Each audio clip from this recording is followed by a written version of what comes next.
You're tuned in to Ask the Master Auto Technician. Car questions? Get answers right now. Call 850-763-0555. James Auto Center, we fix it right, guaranteed. Beep, beep, beep, beep, yeah. All right, welcome back to our second part of our Monday morning show. It's 6:15. Scott Hobbs is on here, calling all the way from Mr. Rooter. I think you're at Mr. Rooter right now, are you not? Are you at work or on your way to work, Scott? I'm on my way to work this morning. Well, good. I'm getting a little bit of rain. Well, we could use some rain. I saw some fog this morning. We could use more rain than what we've had. I'm sorry I missed you last week. I was visiting my daughters down in South Florida and didn't get back till Monday afternoon. But we ran a best of show for you, people talking about preventive maintenance on Monday. Great. But I want to know what you and I both know that people are going to be leaving their homes to go out of town to visit family, and they're going to leave their homes probably vacant for anywhere from 3 days to up to a week or maybe longer. What should they do before they close that door and walk out and get in their car and leave for a week? What should they do to get their house ready for no unpleasant surprises when they come home? Well, I would say shut the water off. Now, as which long as water? they don't have an appliance or some type of fixture that requires constant water flow. Mm-hmm. If that's the case, maybe shut the power off to that appliance or fixture, but I would shut the water off. That way, this time of the year, we can go from, 70 degrees and 3 days later, it can be 20 degrees. Ain't that the truth?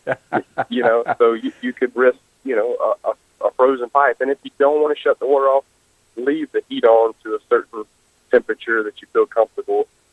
At least where it's warmer in the house. Maybe leave some cabinet doors open so the warm air can circulate into those cabinets that may be on the outside wall. Maybe leave an outside faucet dripping as well. Okay, now that's a good advice, because a lot of people, when you said leave the water off, they probably have first time they've heard this, and if they go out there and try to turn the water off, they may create a bigger problem than they may. We're assuming that the valve, the main shutoff valve, is in perfect condition and been serviced on a regular basis. Yeah, that's the thing, because I was talking to someone the other day, and they said, James, I listened to your show, and we were going to go out of town, and I went out there to turn my water off, and it didn't move.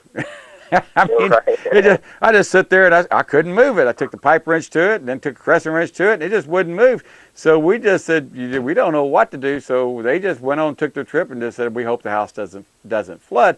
So when they came back, the first thing they did was call a plumber and have them fix that problem, because they said they've been living in that house for 20 years and have never, never, ever thought about turning the water off until they'd listened to the show and heard about water heaters that leak when due to lack of use or when the weather gets cold, or hoses bursting on the back of a washing machine, or one underneath the sink. And matter of fact, since we started talking to you, I've had one of my customers came to me and said, I had wished I had listened to your advice. We came home and found our commode back there, that the line that feeds the water supply had leaked, and we had an inch of water in the back of the house. And it ruined their wooden floors and their carpet, and they said it was about $12,000 to $15,000 worth of work. If we had just had done preventive maintenance and cut the water off. And I said, well, also, if you'd had braided lines on that, it might have stopped that. Sure. And that's something that you talk about as well. Where are some other places that people need to do preventive maintenance on if they're getting ready to go for a trip? Well, definitely their drains. We forget about drains until they stop up. Mm-hmm. But if you put a good, friendly bacteria in the drains, that'll keep the bad bacteria from overtaking and causing unexpected clogs when you have friends and family over for the holidays. Mm-hmm. And that's that BioChoice cell, which is non-caustic to pipes. It doesn't. Matter of fact, I've even demonstrated where I stuck my finger in it, put it in my mouth, tasted it. It doesn't have a real good taste to it, but it's not poison. It's not so caustic that it's going to destroy things such as Drano or Mr. Plumber or things like that. But this is not a crisis management chemical. This is a preventive maintenance chemical. Is that correct? That's correct. It doesn't work if it's clogged up. If it's clogged up, it doesn't work. It's not like Drano. It's not bubbling or things like that. This is strictly to keep it from the fats, oils, and grease, the fog, I think what you call it, which is what we're driving through today, going to work, the fog out there. But exactly. That is what you're trying to get rid of. You're trying to break down the fats, oil, and grease that accumulate over a period of time and line your drain lines and cause all that scale and deposits. And Sure. and And I have people tell me all the time, well, I don't put grease down my drain, and I'm okay with that. But what they don't realize is the body oils, yes, the soap that we use, yeah.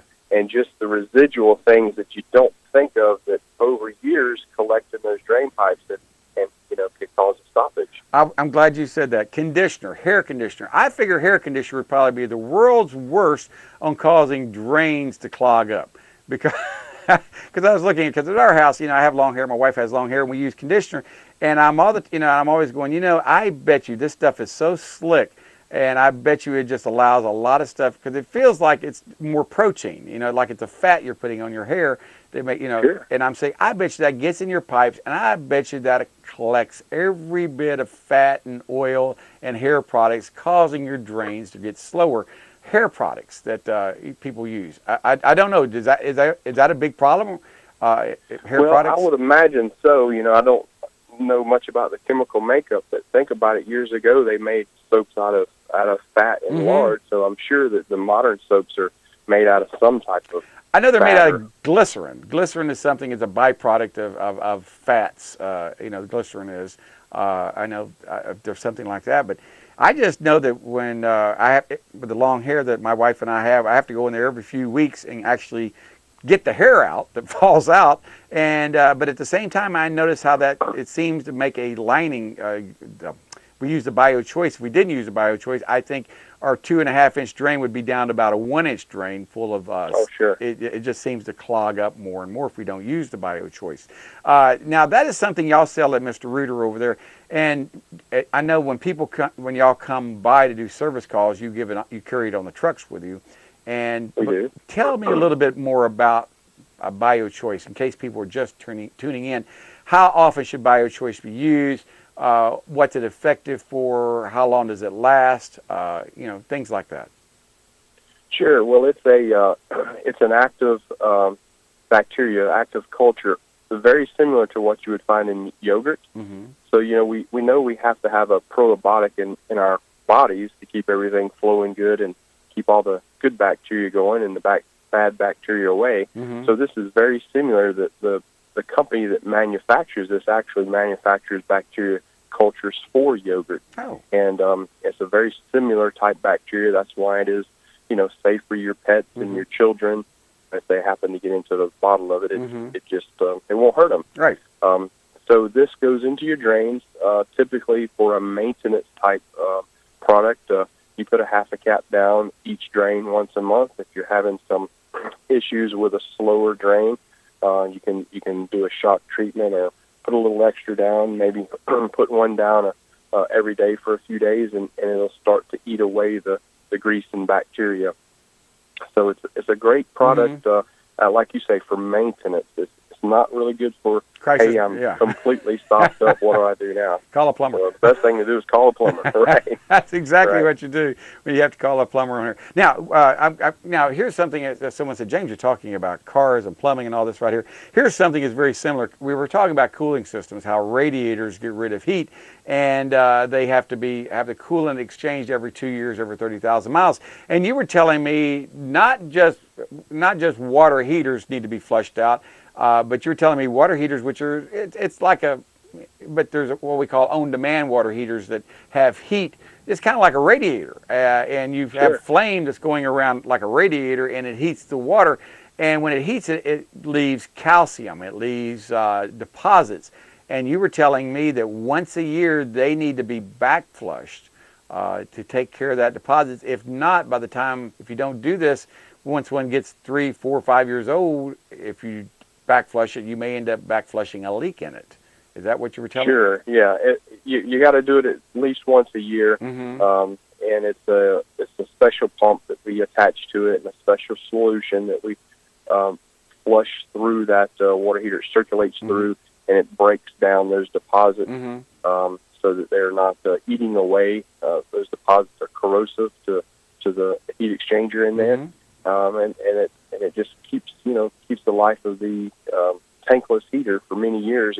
Like you said, if you wait several years and say, "Oh, I better go do it now," you may spring a leak. Yes, because those corrosive elements of the deposits have already started to work into the. now. You know, but at the same time, you're revealing the inevitable. Yeah, you you know, are. You're what you're. Sure. At least you found it before you went on vacation. Exactly. And have a problem. Now, what is the which is more caustic, well water or city water on the water heaters?